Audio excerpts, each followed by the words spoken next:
বসে পড়েছি দুপুরের ভাতের থালি নিয়ে। খাবারে কি নিয়েছি তোমাদের দেখাবো। তার আগে বলো তোমরা কেমন আছো, কমেন্ট করে আমায় জানাও। আর কি খাবার নিয়েছি তোমাদের দেখাই, এসো। এই দেখো গাঁদাল পাতা বাটা নিয়েছি, এখানে মাছ নিয়েছি 1 পিস, আর এখানে নোটে মাছের ঘন্ট নিয়েছি, আর এখানে ডিমের কারি নিয়েছি।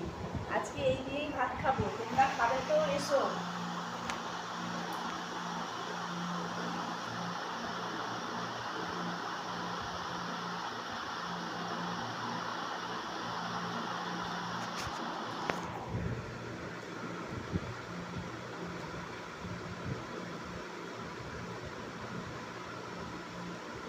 নোটে মাছটা দারুণ হয়েছে,